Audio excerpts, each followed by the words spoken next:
முன்னாடி போட்ட டாரிஃப் பஞ்சாயத்தை இன்னும் முடியல. அதுக்குள்ள இந்தியால இருந்து அமெரிக்காவுக்கு வேலைக்கு போற இல்ல ஃபியூச்சர்ல வேலைக்கு போகணும்னு நினைச்சிட்டு எல்லாருக்கும் ஆப் அடிக்கிற மாதிரி ஒரு ரெஸ்ட்ரிக்ஷனை கொண்டு வந்திருக்காரு. H1B விசா இனிமே கிடையாது. அப்படி வேணும் அப்படின்னா $1,00,000, அதாவது கிட்டத்தட்ட 88 லட்சம் ரூபாய் கம்பெனி கொடுத்து தான் இந்தியால இருந்து ஒருத்தரை கூட்டு போனோம் அப்படின்னு ஒரு ரூல்ஸை போட்டாரு. கரண்டா அங்க வேலை செஞ்சுட்டு இருக்கவங்க, ஃபியூச்சர்ல அங்க போகணும்னு நினைச்சு ஆஸ்பிரேஷனா இருக்கவங்க, இப்ப வேலை செஞ்சுட்டு லீவுக்கு வந்தவங்க முதற்கொண்டு ஏகப்பட்ட மக்கள் பாதிக்கப்பட போறாங்க. அது என்ன, ஏது, ஏன் அப்படி பண்றாரு, எத்தனை வருஷம் இந்த ரூல்ஸ் அப்ளிகபிள் அப்படின்னு எல்லா விஷயத்தையும் இந்த வீடியோல டீட்டெயிலா பார்க்கலாம். H1B விசானா என்ன அப்படின்னா, சப்போஸ் அமெரிக்கால ஒரு டேலண்ட் இல்ல, ரிசர்ச்லயோ ஐடிலயோ ஃபினான்ஸ்லயோ ஒரு டேலண்ட் அவங்க கிட்ட இல்ல, அந்த ஸ்கில் ஃபாரின் கண்ட்ரீஸ்ல இருந்து நமக்கு தேவைப்படுது அப்படின்னா இந்த விசாவை கூப்பிட்டு அந்த வேலை அவங்களுக்கு கொடுக்கலாம் அப்படின்னு ப்ரொவிஷன் பண்ணது இந்த H1B விசா.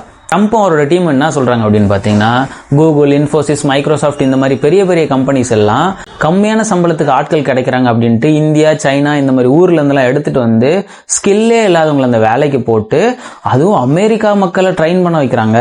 அதாவது ட்ரைனிங்னு அவர் என்ன சொல்றாரு அப்படின்னா, எந்த வேலைக்கு போனாலும் ஒருத்தர் முன்னாடி போனவர் வரப்போறவருக்கு ஒரு ட்ரைனிங் கொடுப்பார்ல, ஹேண்ட் ஓவர்னு சொல்லுவாங்க. நான் இது பண்ணிட்டு இருந்தேன், நீ இதெல்லாம் பண்ணணும் அப்படின்னு சொல்றாங்கல்ல, அதை அவர் ட்ரைனிங்னு சொல்றாரு. மொத்தத்தில் அவர் என்ன சொல்றாருன்னா, இங்கிருந்து போறவங்களுக்குலாம் ஸ்கில் இருக்கோ இல்லையோ இந்த ஆப்பர்ச்சுனிட்டி யூஸ் பண்ணி இந்த எம்ப்ளாயர்ஸ்லாம், அதாவது இந்த கம்பெனிஸ்லாம் சீப்பான லேபர்ஸை இங்கிருந்து அங்கே எடுத்துட்டு போறாங்க.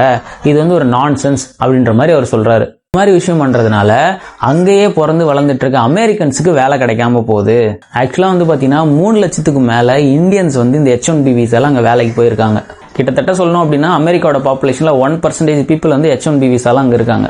சரி, இந்த புது ரெஸ்ட்ரிக்ஷன் என்ன அப்படின்னா, நீங்க இவங்களை ஹையர் பண்ணிக்கோங்க, நாங்க வேணான்னு சொல்ல, நாங்க என்ன சொல்றோம் அப்படின்னா $1,00,000 எல்லாரும் ஸ்டேட் கவர்மெண்ட்டுக்கு கொடுத்துட்டு அதுக்கப்புறமா ஹையர் பண்ணிக்கோங்க அப்படின்றாரு. அவங்க பே பண்ண தேவையில்ல, பட் அவங்களை ஹையர் பண்ற கம்பெனி கவர்மெண்ட்டுக்கு எவ்ரி இயர் $1,00,000, அதாவது 88 லட்சம் ரூபாய் எங்களுக்கு கொடுத்துருங்க, அதுக்கப்புறம் ஹையர் பண்ணிக்கோங்க அப்படின்னு சொல்றாங்க. சிம்பிளா சொல்லணும் அப்படின்னா, ஒருத்தர் இந்தியால இருந்து அமெரிக்கா கூட்டு போகும்போது 1 கோடியோ 1.5 கோடியோ சம்பளம் கொடுக்குறாங்க அப்படின்னா, இப்போ அதுக்கும் மேல ஒரு 88 லட்சம் கவர்மெண்ட்டுக்கு அடிஷனலா அவங்க கொடுக்கணும் ஒவ்வொருத்தருக்கும் ஒவ்வொரு வருஷமும். கண்டிப்பா இது எந்த கம்பெனிஸ்னாலும் பண்ண முடியாதுன்னு அவங்களுக்கே தெரியும். தெரிஞ்சதுனாலதான் இதை எக்ஸிக்யூட் பண்ண மாட்டாங்க அப்படின்னு சொல்லிட்டு இந்த ரூல்ஸை போட்டிருக்காங்க. நம்ம ஊர்ல சும்மா இருக்கவங்களை கூப்பிட்டு அடுத்து எங்கப்பா நீ போற வேலைக்கு அப்படின்னு கேட்டா கூட அவங்களுக்கு ஆஸ்பிரேஷன் இருக்கோ இல்லையோ அமெரிக்கான்னு சொல்லி பழகின நம்ம இனிமே அமெரிக்காவுக்கே போக முடியாதுங்க, கிட்டத்தட்ட போகவே முடியாது வேலைக்காக. இதுல பெரிய ப்ராப்ளம் என்ன தெரியுமா, அங்கேயே ஆல்ரெடி இப்போ ஒரு 3 லட்சம் பேர் இருக்காங்கல்ல, அவங்களுக்குலாம் ரினிவலுக்கும் அமௌண்ட் பே பண்ணுமா அப்படின்னு பிரஸ்ல கேட்டதுக்கு ஆமான்னு சொல்லிட்டாரு.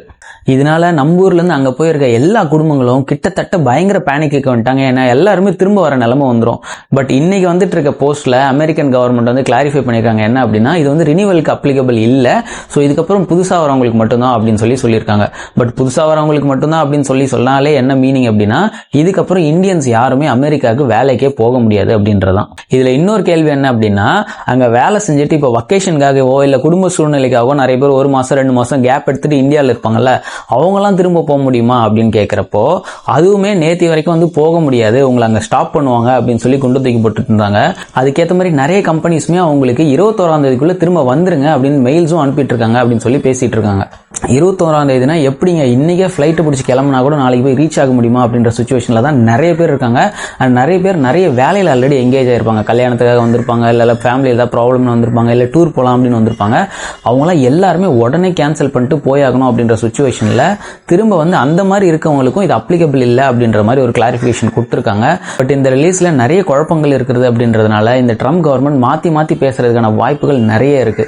அதனால உஷாரா நிறைய கம்பெனிஸ் போனவங்க எல்லாம் திரும்ப வந்துருங்க 21ஆம் தேதிக்குள்ள அப்படின்னு மெயில் கொடுத்திருக்காங்க அப்படின்னு நிறைய நியூஸ் சேனல்ஸ்ல நம்மளால நியூஸ் பார்க்க முடியுது.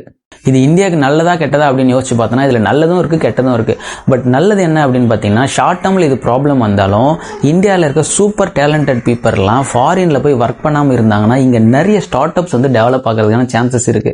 இதனால கண்டிப்பா இந்தியாவோட டெக்னாலஜிக்கல் அட்வான்ஸ்மெண்ட்ஸ் ஆகிறதுக்கு நிறைய சான்சஸ் இருக்கு. இந்த ட்ரம்ப் அமெரிக்காவை கிரேட் ஆக்குறேன்னு ஒரு போடுற எல்லா ரூல்ஸும் ரெகுலேஷன்ஸும் அமெரிக்காவுக்கு யூஸ் ஆகாதான்னு எனக்கு தெரியல. ஆனா இந்தியாவுக்கும் சைனாவுக்கும் பர்ஃபெக்டா யூஸ் ஆகுதுங்க. நேத்து இந்த பிரஸ் மீட்டிங்ல கூட நான் டாரிஃப் போட்டதுனால அமெரிக்காவுக்கு பயங்கரமான billions and trillions of dollars ஒரு ரெவென்யூ வருது, அதனால அமெரிக்கா திரும்ப ரிச் ஆயிடும், நம்ம இவ்வளவு நாள் எல்லாரும் ஏமாத்தி இருந்தாங்க அப்படின்னு ஏகப்பட்டதா தற்பெருமை பேசுறதுல அவர் அடிச்சுக்க ஆளே இல்லை. அண்ட் கூட இருக்கவங்களும் அதுக்கு ஒப்பு சப்பம் போட்டுட்டே இருக்காங்க. சரி, இது நல்லதா கெட்டதா அப்படின்னு நீங்க என்ன நினைக்கிறீங்க அப்படின்றத கமெண்ட்ஸ்ல சொல்லுங்க, நானும் தெரிஞ்சுக்கிறேன்.